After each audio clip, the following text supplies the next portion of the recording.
I'm also happy to be here today to talk a bit more with this hero team. And I think we should realize, because we are here in a bubble where we all are active in impact, but most of the world is not active in impact yet.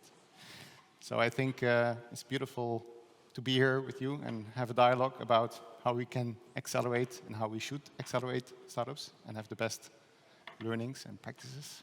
And as you are all used to work with startups, I think you know the world elevator pitch.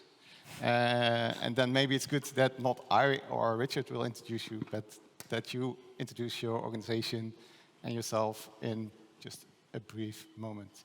May I start with Alexandra? Yeah, and then... Sure. Thank you, and great to be here.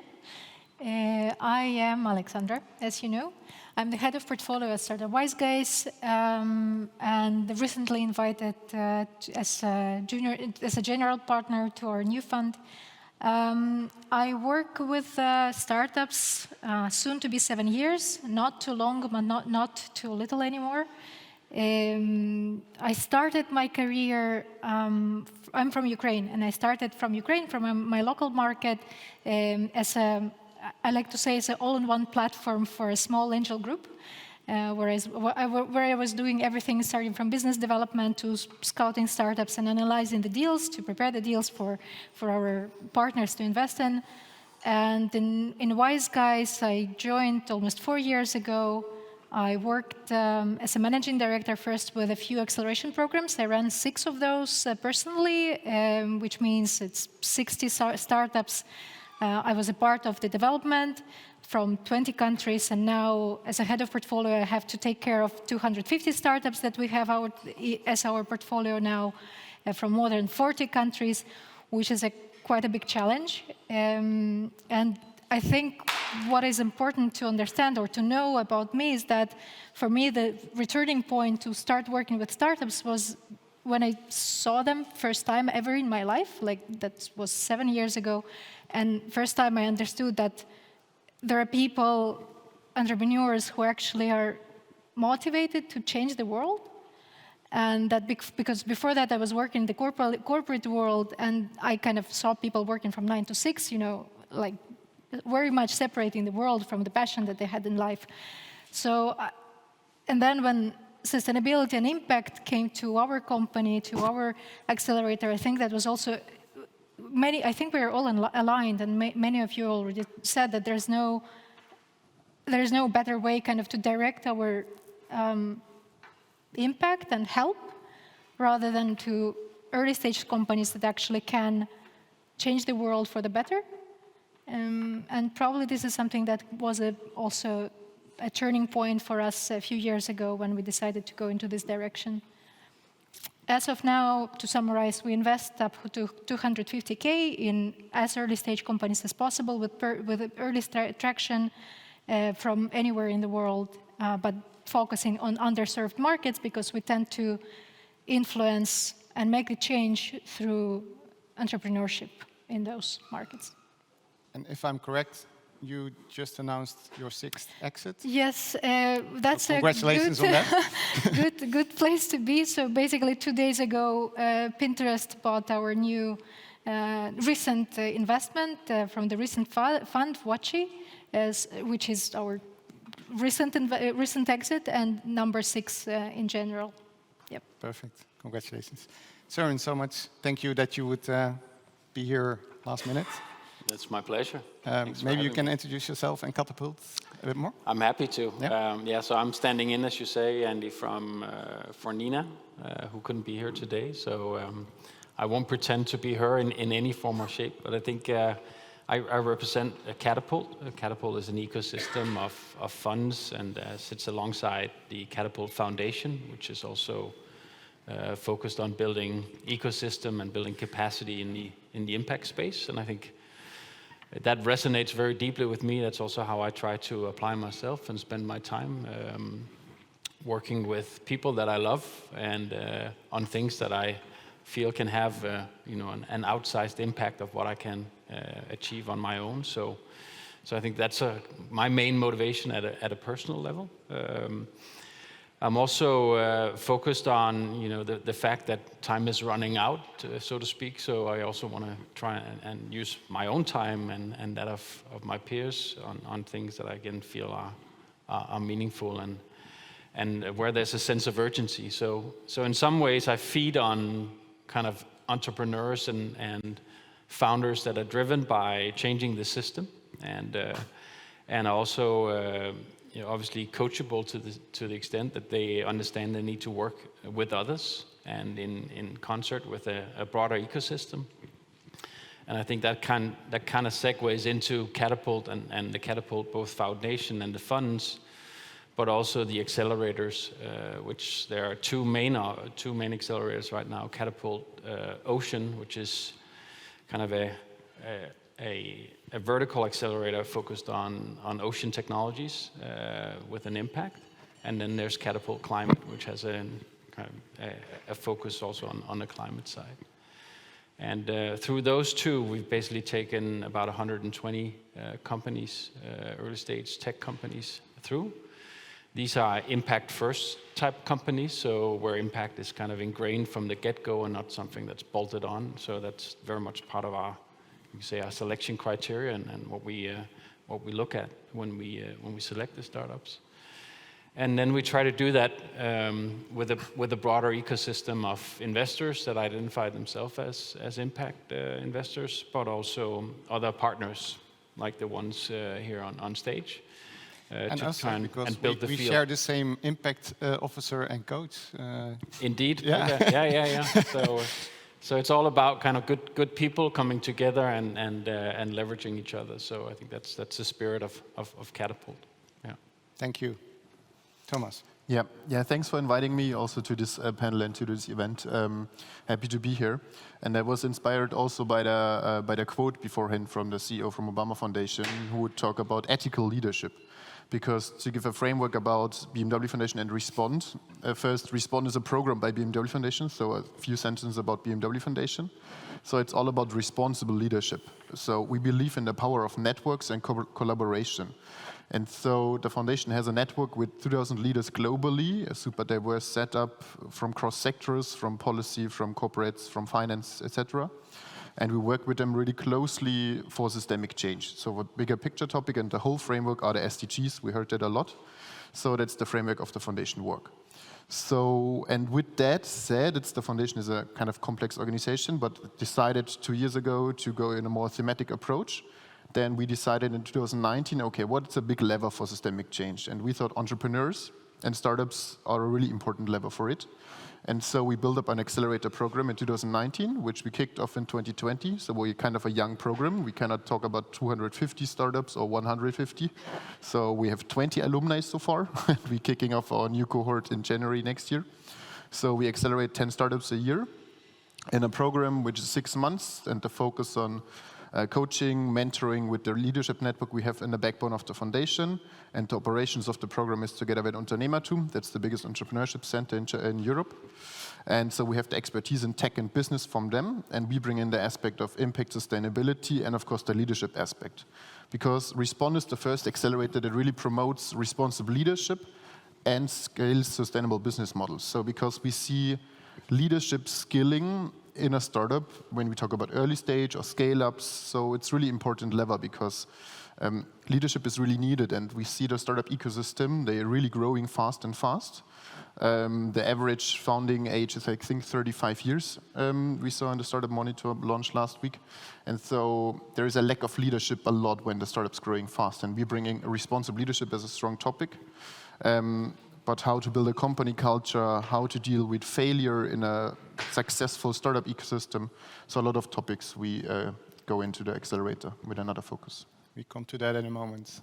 Yeah, and I'm Andy Lürling, founding partner of LUMO Labs. We are a multi-stage fund, pre-seed, seed, and a growth fund, a so-called micro fund, 30 million. We are now doing the final closing on the one hand, starting to invest already. On the other hand, we invest in companies that give solutions to the following SDGs: sustainable city, health, well-being, and quality education. And we focus on emerging soft tech, so AI, data, blockchain, robotics, drones, IoT, VR, AR. Besides that, we typically do the initial investment tickets, where we always are happy to co-investing. I heard that word also before today. We have a venture builder 2-year program where we help the startups to get to the next scale-up phase. And the third thing we are doing is helping build ecosystems, and this is one of them, of course. That's why we are happy to participate. Today, we would love to discuss 3 topics. And the first topic, and I'm asking you first, but please step in. And also, I would love to have the first question from you today, because that was quite silence here still till now. What, Alexandra, in your opinion, is the role and the position of accelerators in the impact investment ecosystem? So I think if to compare with impact investors, we're early, meaning that we are recently in this, we recently took this direction. I remember, let me put it this way, I remember that 3 years ago, or three and a half something years ago, so back in 2018 or 19, we had a strategy session when we were still a team of 10. Now we're 50. And at that moment, we had a portfolio of 100, already like more than 100 startups. But Wise Guys is on the market from 2012, so it's soon to be 10 years. And we were always focusing on B2B startups, but not on specifically impact-related or sustainability-related.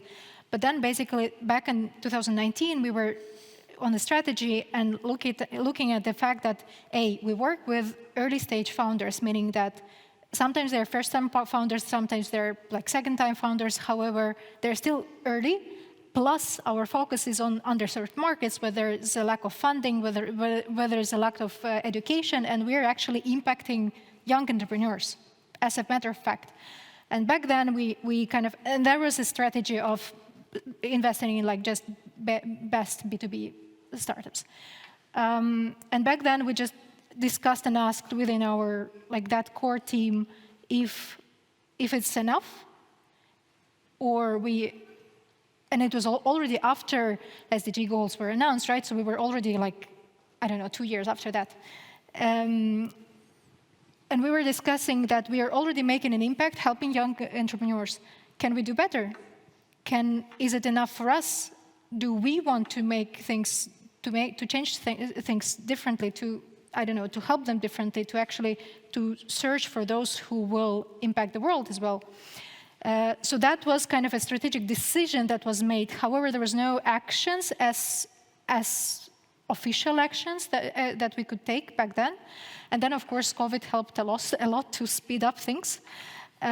We started from we actually started as an internal, I think it's an interesting story, so sorry for telling that, and it's from our internal operations. So we actually started from before COVID as an internal challenge of 1 month single-use plastic-free challenge across the company as a team.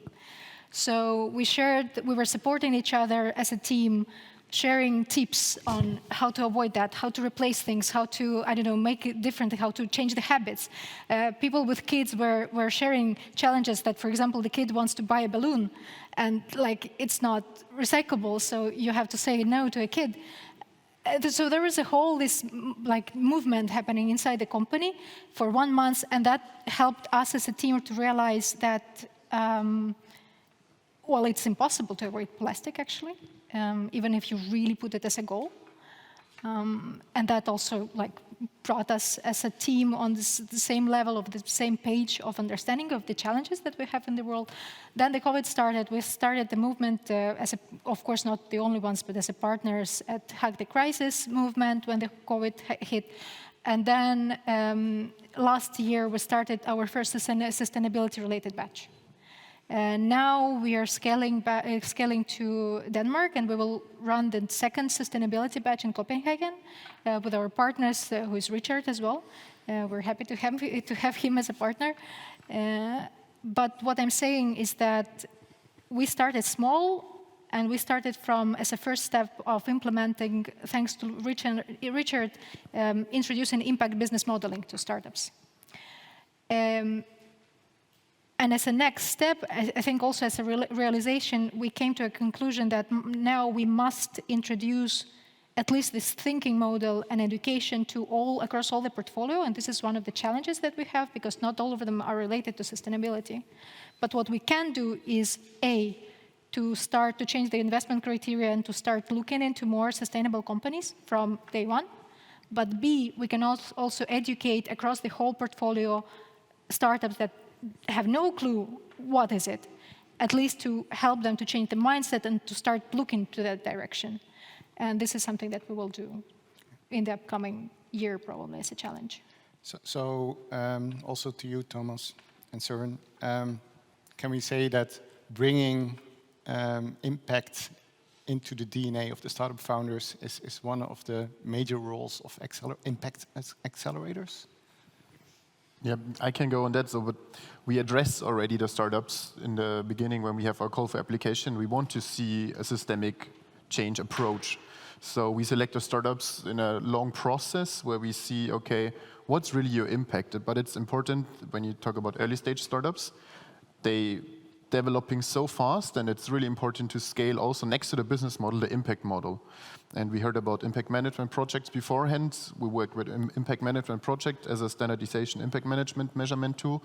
With the startups, they are lead coach for impact measurement.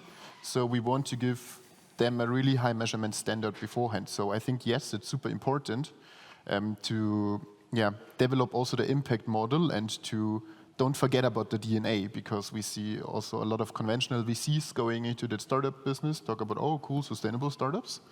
And then they have a different mindset, I think, when we don't talk about impact investors who really have a mindset about what is the right decision to make it to invest in a startup. But I think also the conventional VCs going in, and so the role of accelerators is super important to frame it and help the startups also to find the right investors for them. Yeah.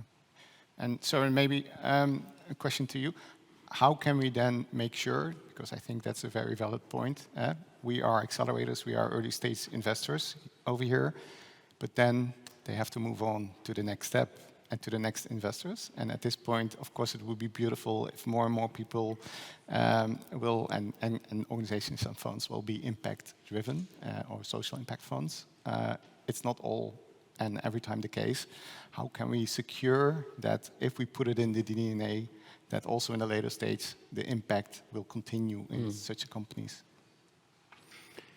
Yeah, I think as investors, we have a role to kind of drive the behavior that we would like to see in the world. I think you mentioned it quite nicely, Thomas. Also, to me, it's about leadership. Most of the founders that come into our program are, they're driven by changing the system. And that often is very hard to do on your own. So I think what we try to do is kind of put our arms around them a little bit and build capacity, both to understand the negative and positive impact that they have or can have also with their ventures, but also where to go. Who are the right types of investors for them? And that's not to say that that's only Katapult. That also is other people in the ecosystem. So how do they avoid, a predatory type investor? How do they lean into relationships that are, supportive or catalytic?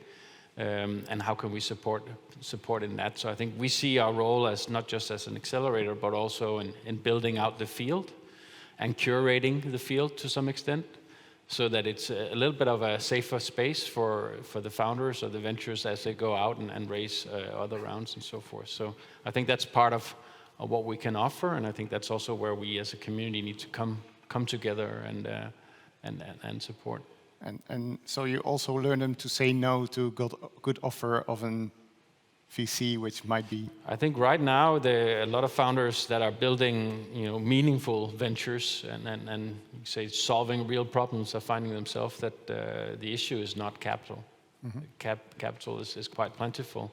So it's now about finding out who are the right kind of partners to work with also over the long term. You know, who has potentially an evergreen type mindset and not just looking for a quick exit or trying to scale something very fast and break a lot of things in the process. So I think that's in part what we see as our role. It's also why we spend a lot of time on coaching and building up capacity at a personal level, but also helping the founders understand again where they can have impact.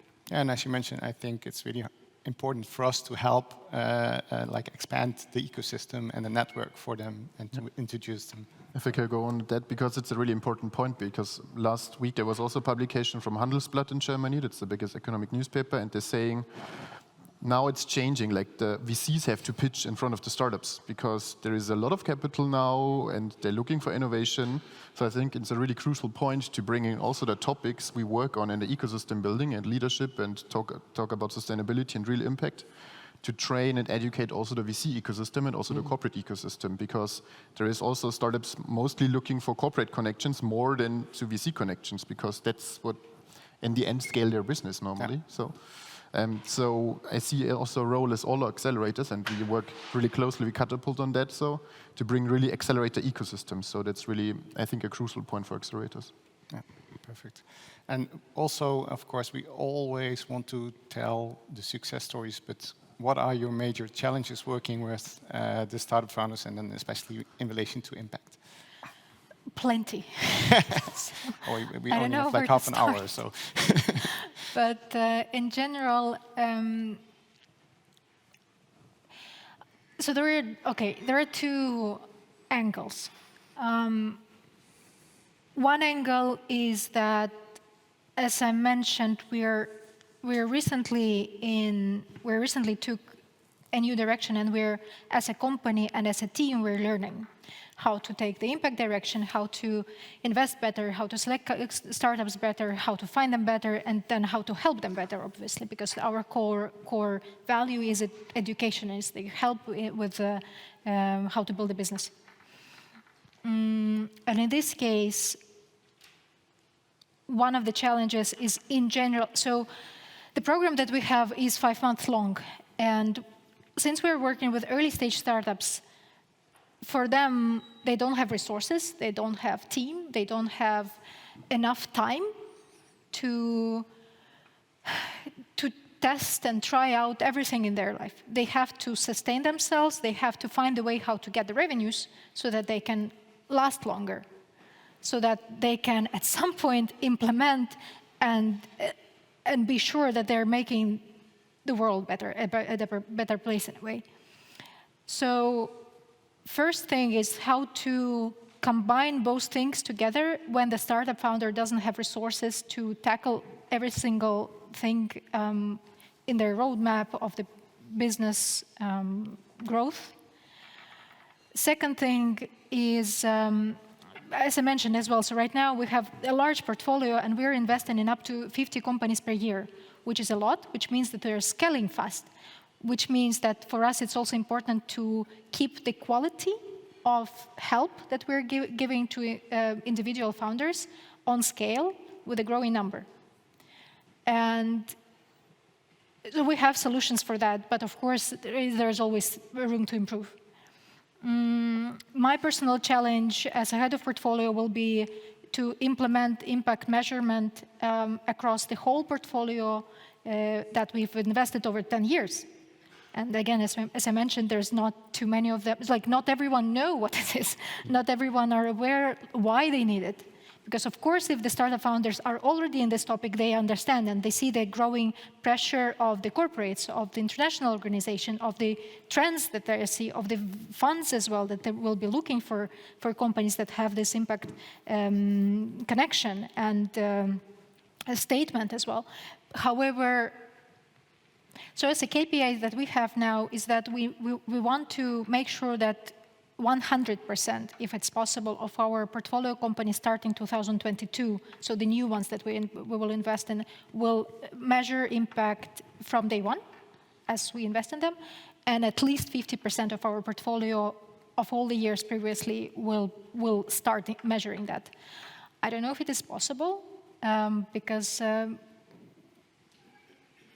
again, not everyone are even, so there's a whole layer of education that needs to be done, of introducing the why, of introducing the how, and of making sure that they believe in it. Lots of things to tackle and to overcome as a challenge. And then to financially survive. Of course. Yeah. Of course. I saw you note something down, so I think something beautiful comes now. Either a challenge or an answer. Or you're really teeing me up here, and no, it has to be brilliant. Yeah. I don't think I can claim that, but I think I understand also why you feel a little bit stressed, because I think what we try to do is also kind of meet the founders at where they're at, and that also means that we don't have a fixed program per se. So a lot of our work goes into tailoring it around the cohort that goes through the accelerator. And I think it's the same challenges that we see. You know, it's all the challenges comes with building a new venture and you know, understanding your role in that as a founder and managing, you could say, yourself and your family and so forth. But I think it's also quite beautiful to see what happens when you put like-minded founders together in a room, and we insist on that, right? So that a lot of the learning, a lot of the capacity building happens in kind of in peer-to-peer relationships, where they troubleshoot and they support each other. So I think very much our role is kind of, you know, be there with some acupuncture type, you know, approaches where we can kind of drop them in and teach them about the impact management project, or hook them up with someone that's been down that path before they have been. So it's very much kind of at a personal level, and also from a mindset point of view, building that leadership capacity and the notion that, you know, they can be that change maker. They can go out and make a difference. And I think for many, it's quite nice to hear that, and also be in a space where they feel safe and they can lean in and be with others that are on the same path. So I think that's very much, I think, what we hope to achieve and what we aim for. Yeah. Very recognizable, I would say, also for us, and we also have, of course, the thing that we're going to scale. We are investing in more and more startups with the same group of people at one point. So it is a bit of work, and to the measurement tool, I guess, will come in a moment.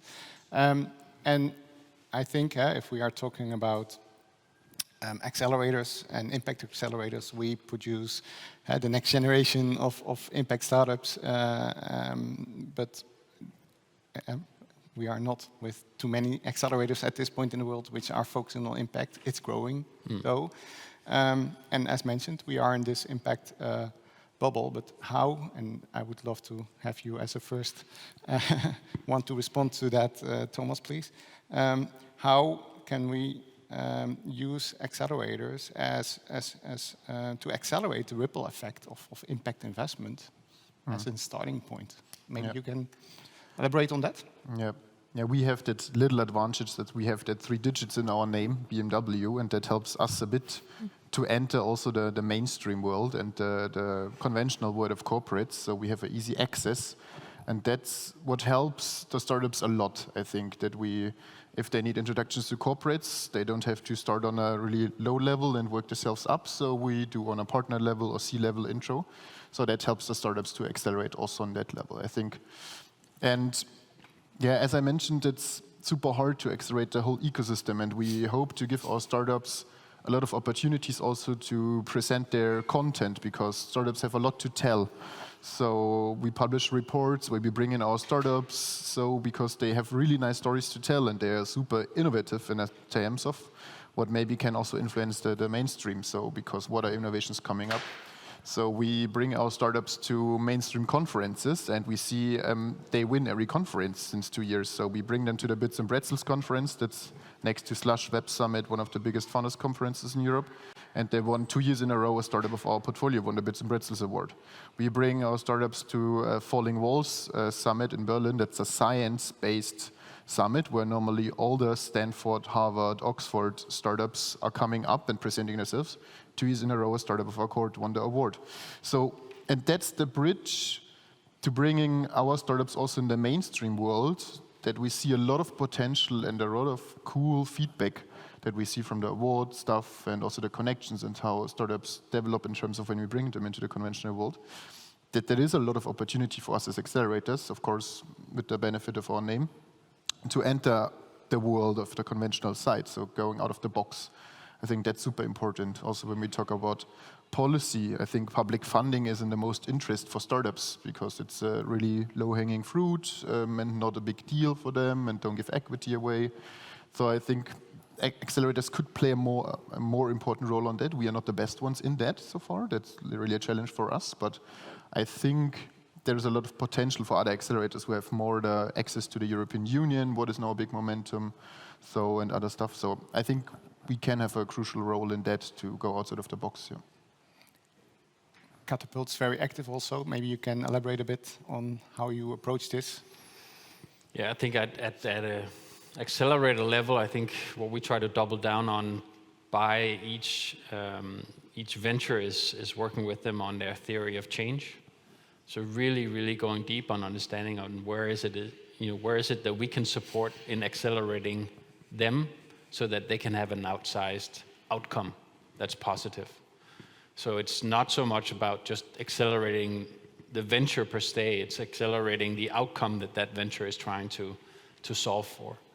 And I think understanding that, appreciating that, and then working into that system, I think is where we try to support and be very intentional about it. So that's part of our, you can say, our selling point, and part of what we hope can be attractive for a founder to say yes to Katapult as an accelerator, that they get that in addition to access to, you can say, ecosystems and investors and so forth. So that's I think that's a big portion. And then we have the ecosystem piece. We also do the Katapult Future Fest every year in May in Oslo. I know, which is also a beautiful, nice big yeah. party.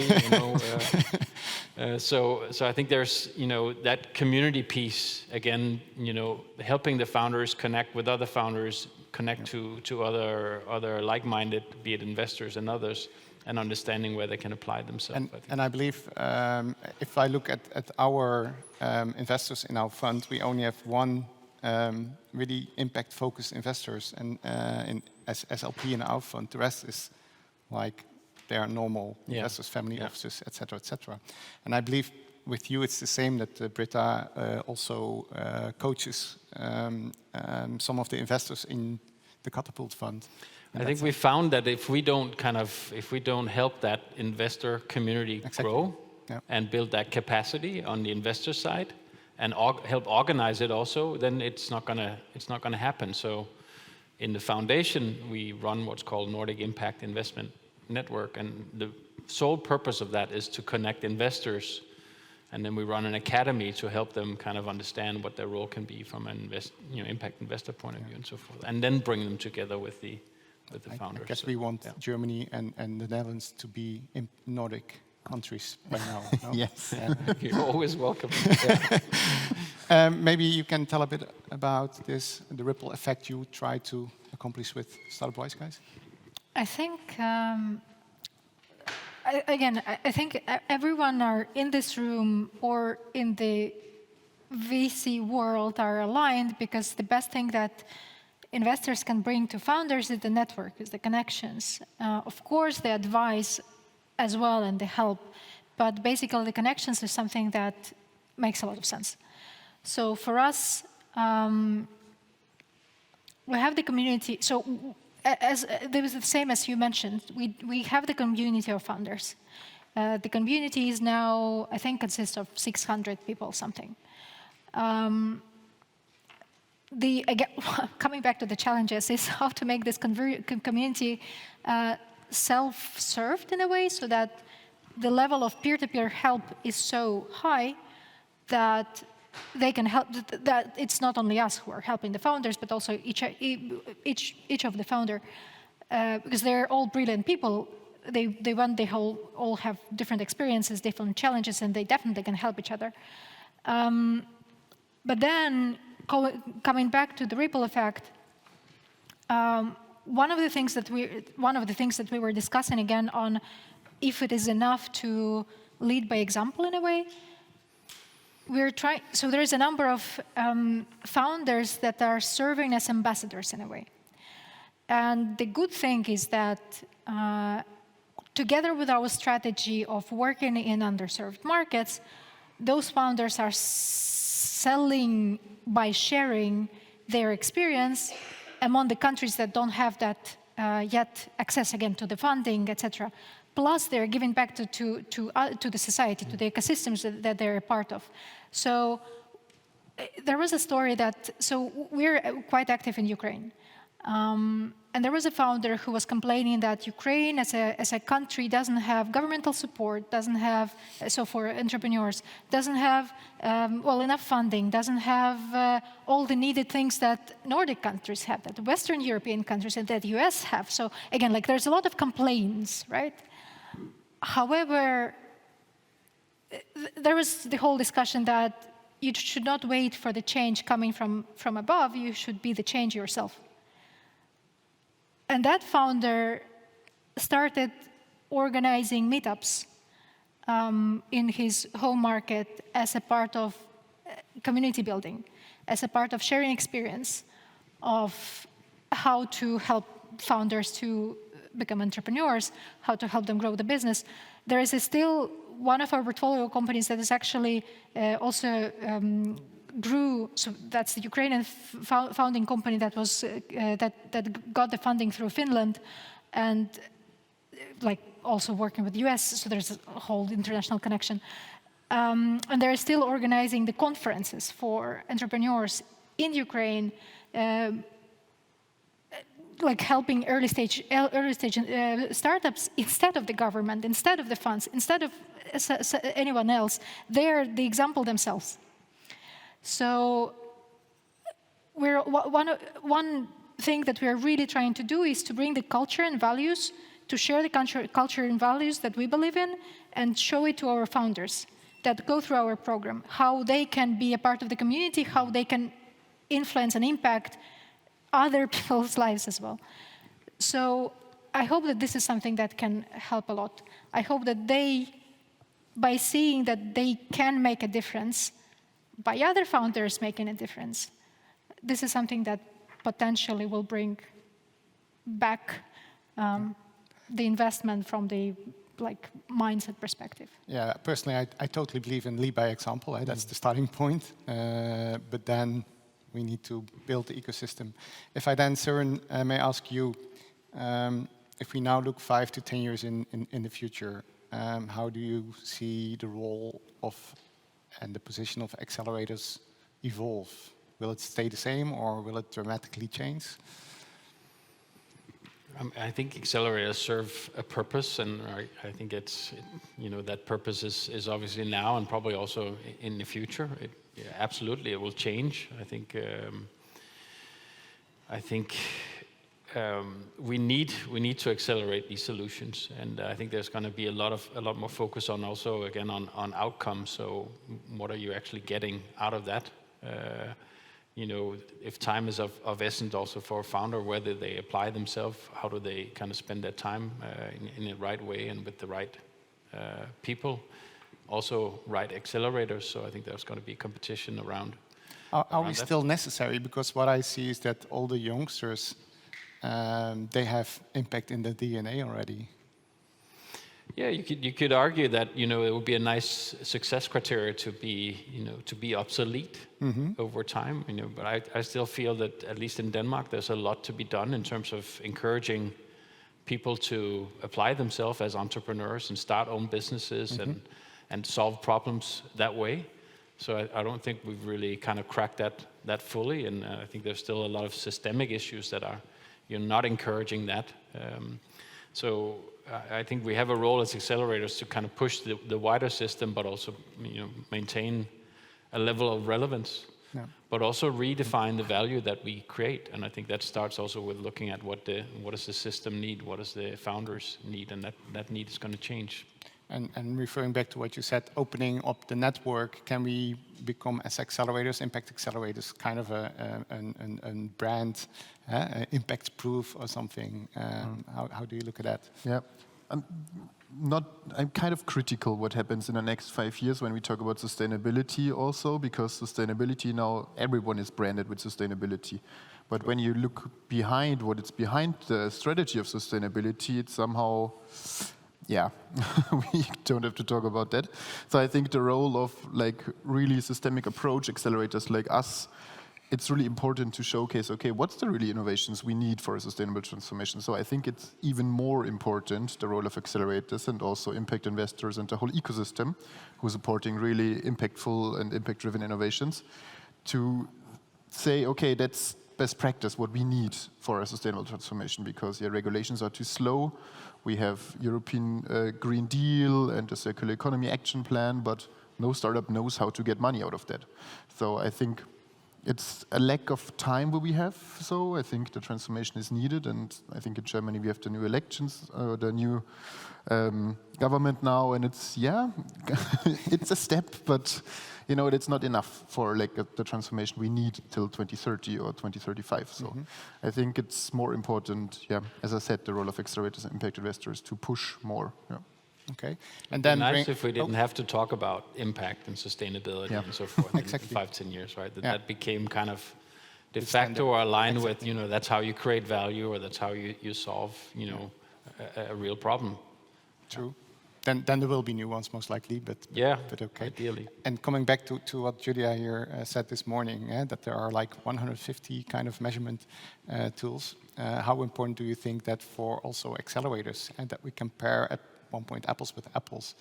Oh my God, if there's anyone in this room who's happy to talk with me about measurement, please, because I'm so much, I'm willing to learn so much, please.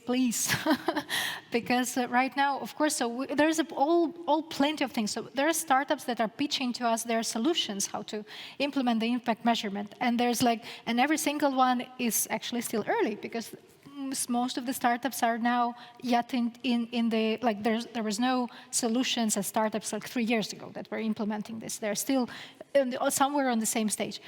Then there are international directives that are coming.